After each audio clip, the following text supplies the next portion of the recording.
Hello, everyone. Dr. Vicky here, speaking to you from the Seeds of Transformation Healing Center.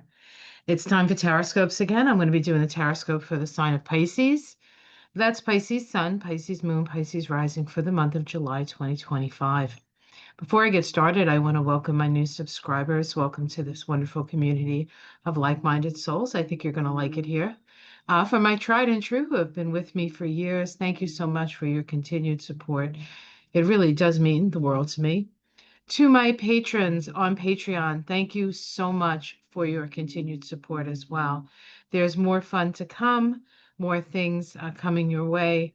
And to my new members on this channel, for my YouTube membership, welcome. There's a lot of information in the membership, a lot of videos that I've done in the past using the system that I use of astrology, numerology, and Kabbalah and the Tree of Life. Some very interesting things. It's a great learning tool.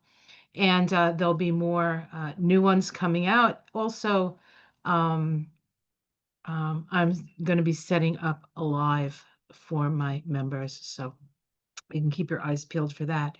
So let's get started. We're looking at the sign of Pisces, and I'm going to pull up the astrology. Now, for those of you who are not particularly interested in the astrology, I am going to timestamp this so you can go right to the tarot reading if you're so inclined. Sorry. All right. Let me just make this a little bigger so we can look at it. Come on now. Okay. Uh, I always blame it on the computer, but I'm not sure it's the computer. It could very well be me. All right. So, oh, excuse me. I have the wrong month here. Okay. Sorry about that, guys. Let me go back. Oh, oops. Oh, I went back too far. No. All right. Sorry about that. Are you dizzy yet? I'm in the right spot. Okay. So, this is the chart for Pisces, the stuff that's happening this month.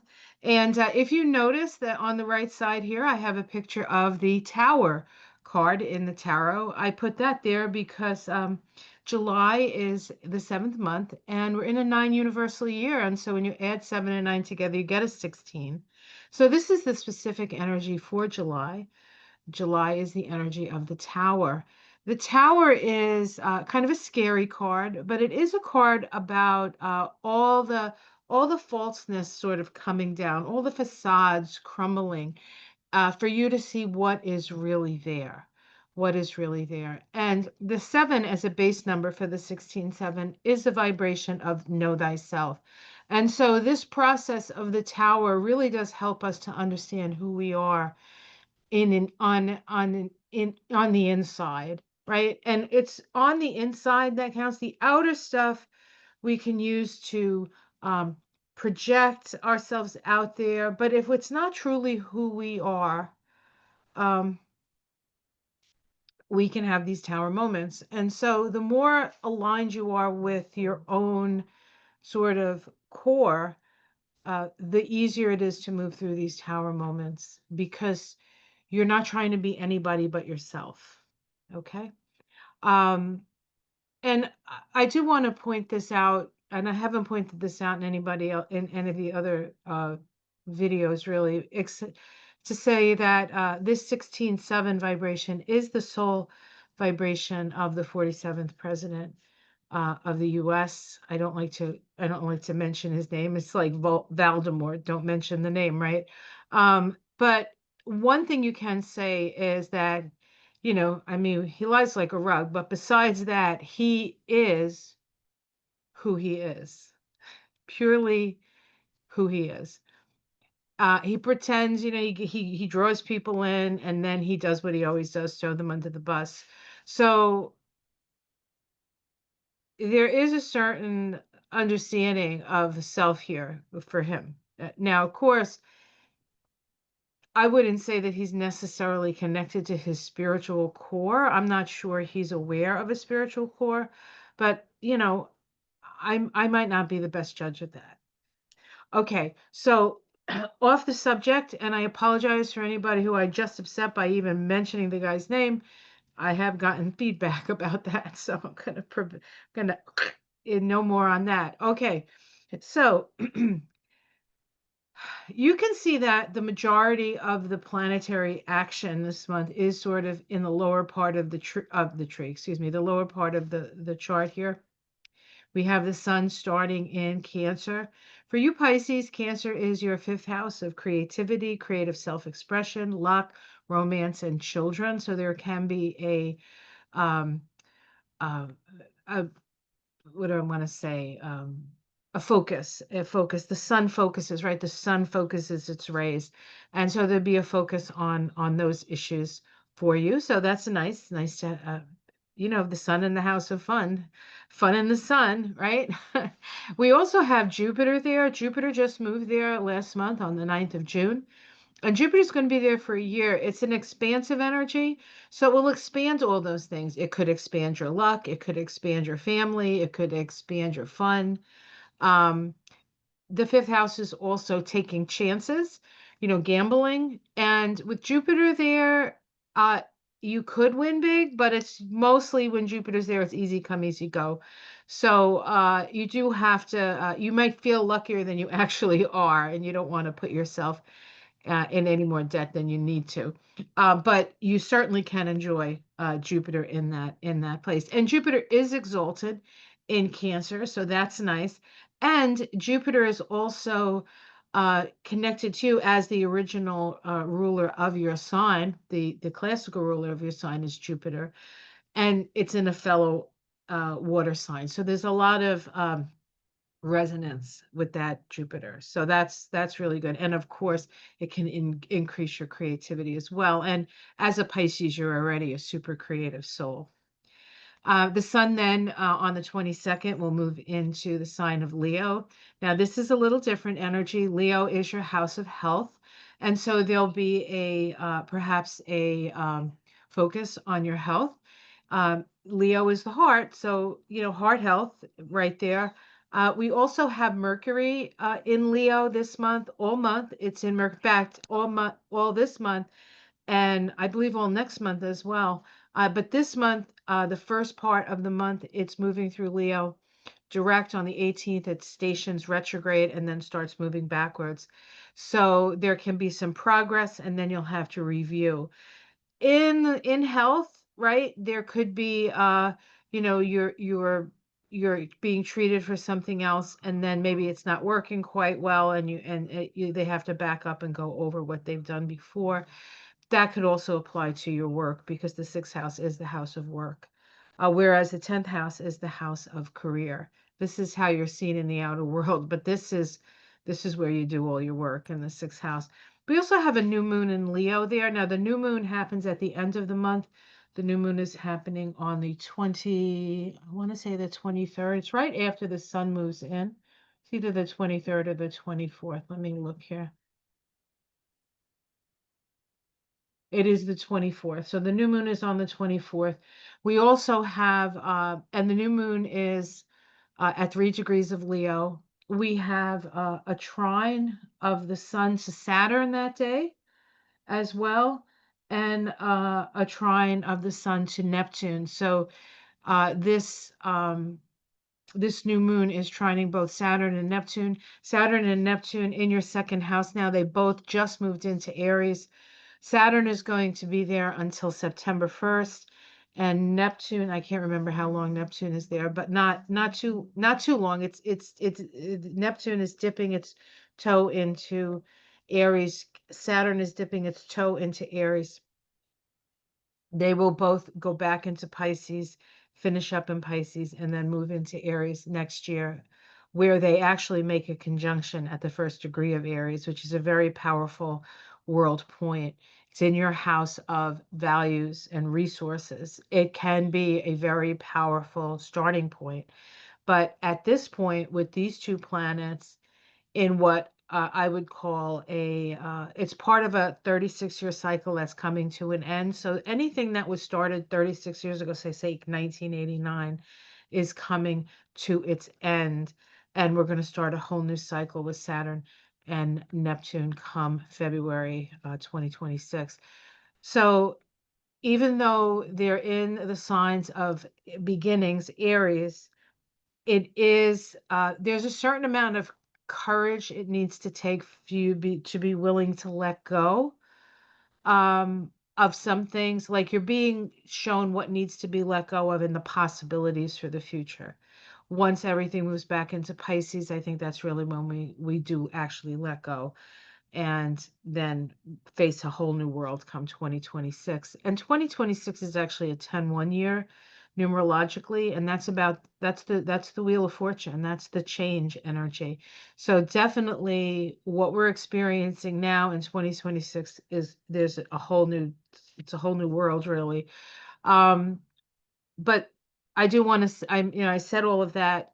Both Neptune and Saturn are stationing retrograde this month in that second house. They're both pretty slow moving, so you may not take notice of that. Maybe Saturn, you might notice Saturn, maybe you're feeling restricted financially, but having Saturn in the second house will do that anyway, whether it's going forward or backwards. Um, the second house is also your sense of self-worth. And so don't allow self-doubt to creep in here. Um, if there are things that you can improve, self-improvement, then definitely do it. Having Jupiter in that fifth house is a little bit of an antidote to this. So I think that's going to be good for you. Let's see, Venus, the planet of love, starts the month um, in Taurus. But on the 4th of July, it actually on the 4th of July, it makes a conjunction to Uranus. It's happening at the last degree of Taurus. Uranus is at the last degree of Taurus. And then on the 4th of July, after it makes that conjunction to Uranus, and Uranus is sudden out of nowhere, right? And Venus is our values. It's also our money, especially in Taurus. So there can be some upsetment around money. I feel it's more collective than it is personal. But that is definitely something we're all going to feel. Once it conjoins Uranus, then it moves into Gemini. And then on the 7th of July, Uranus follows suit and moves into Gemini. Now, Uranus hasn't been in the first degree of Gemini in 84 years. So this is a pretty important ingress. And as with the ingress of Saturn and the ingress of Neptune, it's just dipping its toe in the next sign. It is going to back up. Did I actually say that? It's going to back up back into, I think that's what I wanted to say, into Taurus on the 7th of November. And it's going to do whatever it's going to do at the end of Taurus. And then eventually in 2026, it moves into Gemini and it'll stay there for 7 years. Oh, thank you. Let me give you this. I put 2 sugars in there by mistake, but I didn't stir it that much. Okay, thank you. Husband brought me coffee. Too much sugar, though. That's okay. All right.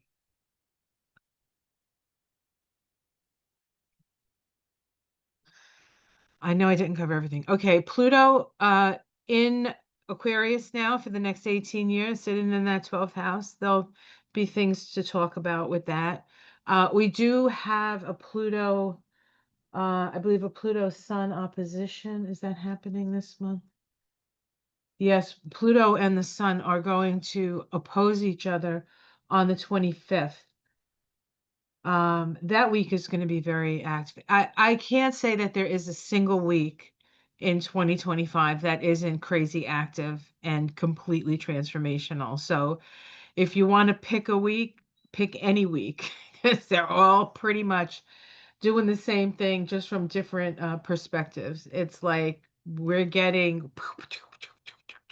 from all angles, helping us to evolve and wake up to our true potential.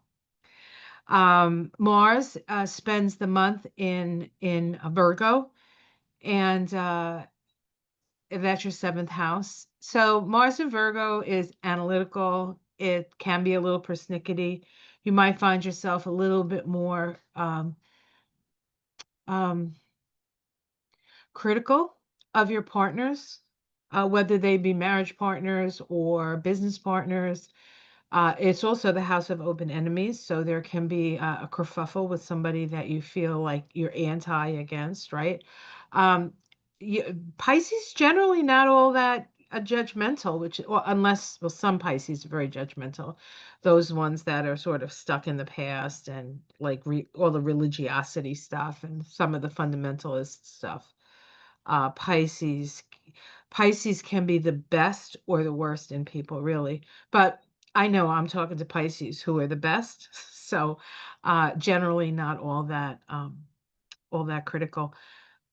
The North Node is moving through your sign still, so the North Node, the direction. So you're really the poster child for the evolutionary direction right now, and of course that deals with an ability to be compassionate.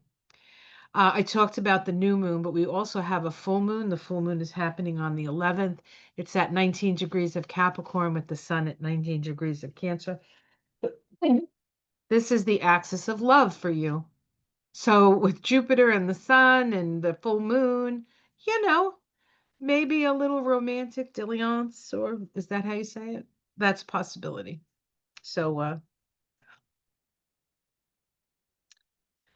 take your joy where you can find it. That's what I would say with that. Okay, I think that's everything as far as astrologically. So let me stop the share, and I'm going to be doing card reading. And let me see if I can find the cards I want.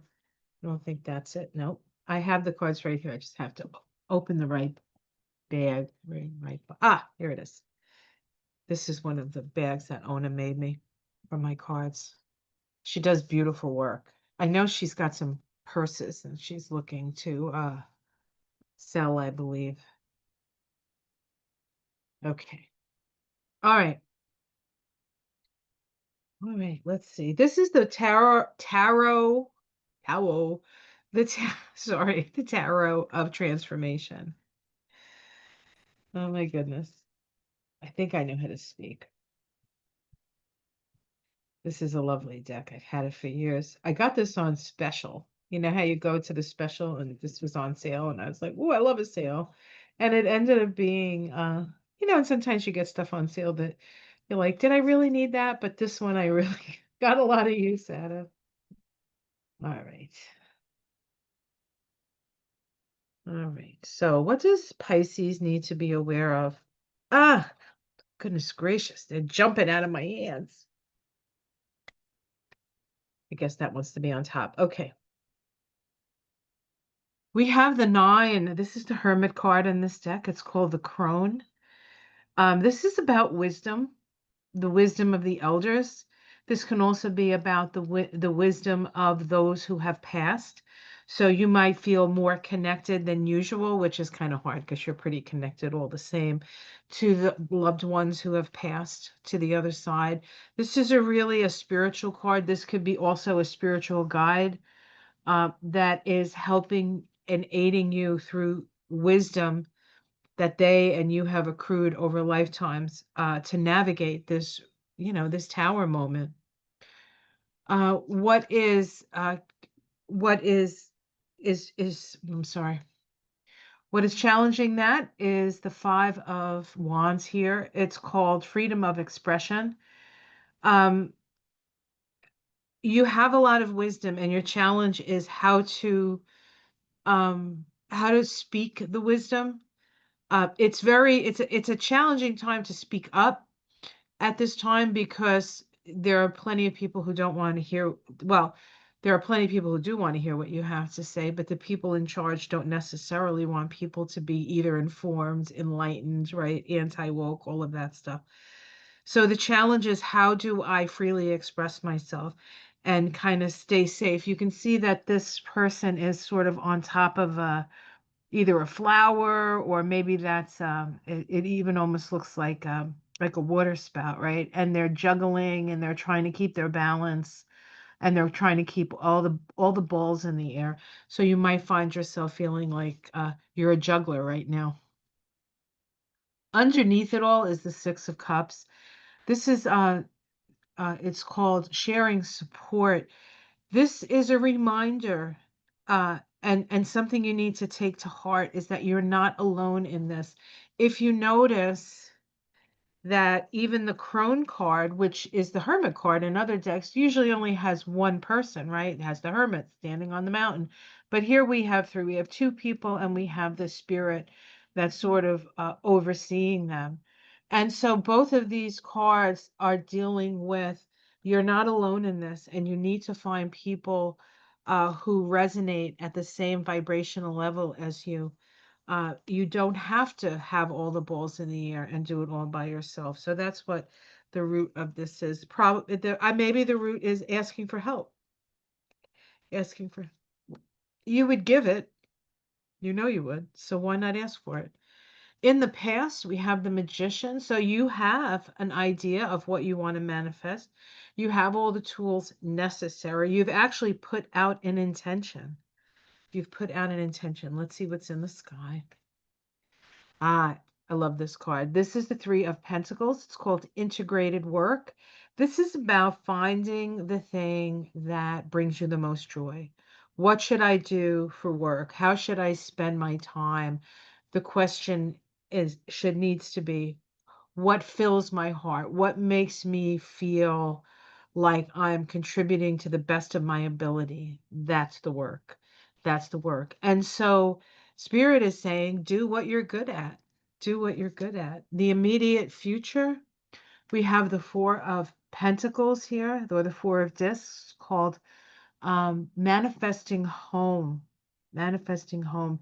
And we have a turtle in rather what do you call seas, but the turtle has his house on his back, so the turtle can make a home wherever he is or she is, no matter how choppy the sea is. So what this is suggesting is that this month is for you to stabilize yourself, no matter how emotionally fraught the waters are. You need to make sure that you're protecting yourself, your resources, your body. So it's to a certain extent it's about self-care as well, because Pisces is a very compassionate sign, and it's very hard to bear witness to the suffering in the world.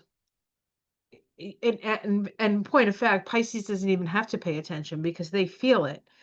And so, as a Pisces, you have to remember to have the healthy boundaries around you can be as compassionate as you want to the world, but you have to make sure that your own home is a safe place to be. How it's seen from the outside, the healer of cups. This is healing the inner child. So people recognize your healing capacities, your domestic situation. Ooh, the star, I like this. This is a meditation card. So when you are home, I want you to make sure that you're doing some meditation. The star is about finding your guiding light, and you find that through meditation. A lot of Pisces are sort of a walking meditation. Uh, if you can shut down those psychic antennas that are so sensitive to the outside and focus those psychic antennas like this way. So you're pulling in and sort of re-upping your spiritual light. You're going to know what steps to take. You will be able to move forward on your wisdom. Hopes and fears. The Teacher of Cups, exploring inner landscapes. This is really about being willing to really dig into some of the more difficult emotional issues. Um, you can decide whether that's a hope or a fear. Outcome, the Seven of Discs, incubation. This is, again, we see there's a spiral. This is the spiral goes in. It's a seven.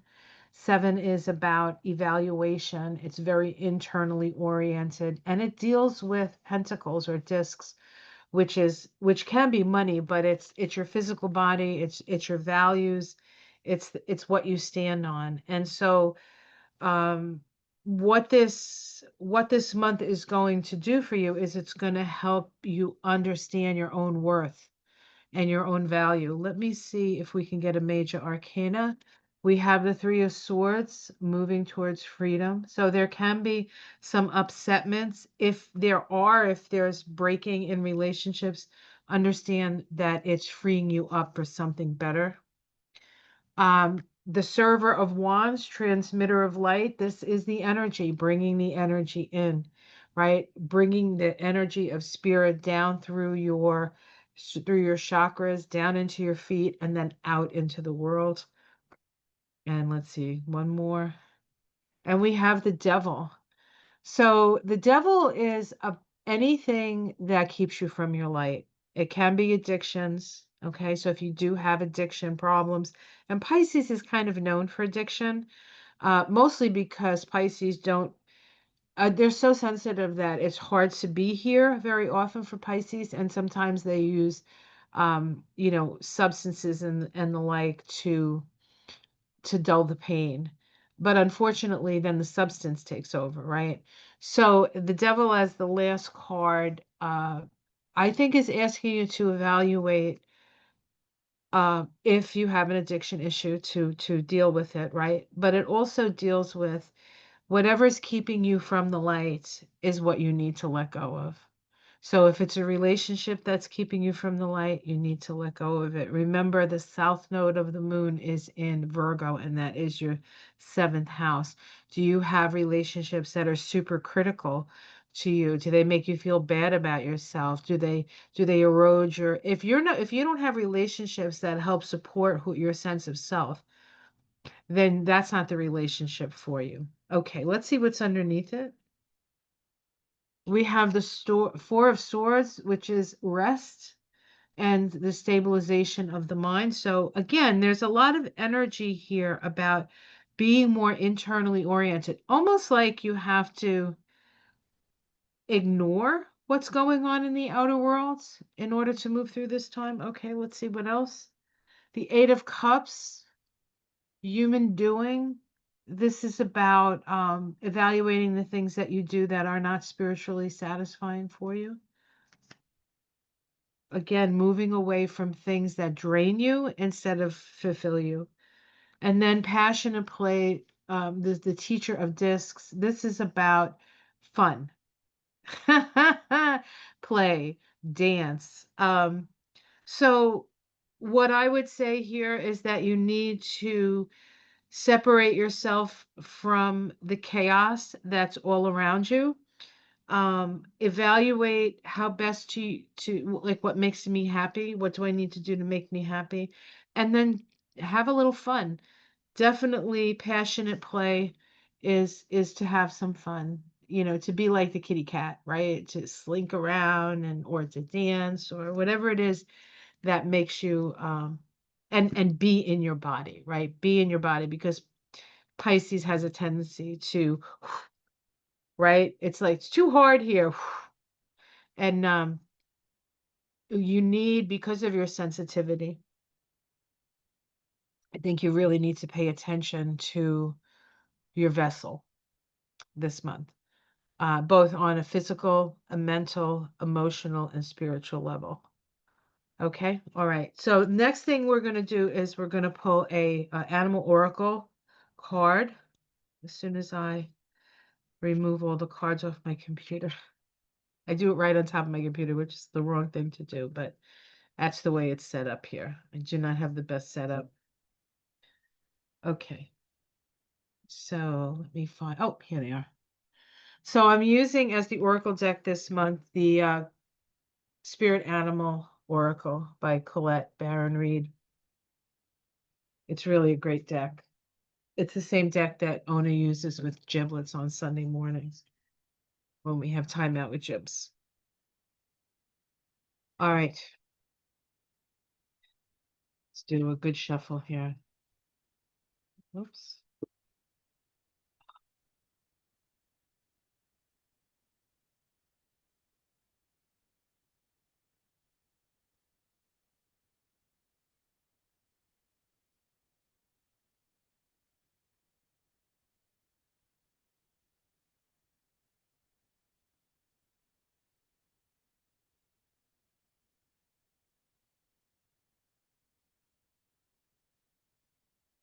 All right, let's see what we got. Oops. Ooh, cat spirit. There was a cat in your cards, right? Passionate play.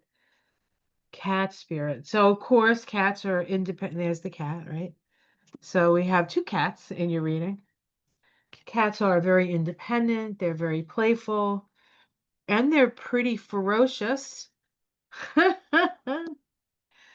They are predators at times, right? Okay. Let me read what it says. It says, claim your independence. There might be a breakup here this month. Okay. Cat, chat. I think in French they say chat. Well, that's how it's spelled. It might be cat. I don't speak French, obviously, nor should I try. All right. There we go. Cat spirit. Claim your independence. When cat spirit meow. Do you know cats only meow at humans? They don't meow at each other. They do like they chit chit chit, chit. They do stuff like that. Okay, anyway, sorry. Claim your independence and allow for some space between you and others in your life. The only way you can grow in all your relationships now is to have a healthy sense of self-respect and self-worth. I said that. When you walk with dignity, knowing who you are, self-aware and willing to grow, trusting the value you bring, the world will mirror it all back to you. I'm glad me and the cat agree. When you say no to codependency and enmeshment, live and let live and practice taking risks as you wander into new territory for you, cat spirit rejoices. She is here to urge you to let your independent spirit roam free. Meow. All right, that's what the cat says. All right, guys, have yourself a great month. Please be careful out there. Take care of yourself. It's very, very important. We're moving through a very challenging and transformational time. The real work for us happens when we're on the other side of this. And so we need to make sure we're protecting ourselves and holding ourselves in the light so that when the time comes, we can show the way. Yes? Okay. Take care, everyone. Have a great month, and I'll see you again in August. Namaste.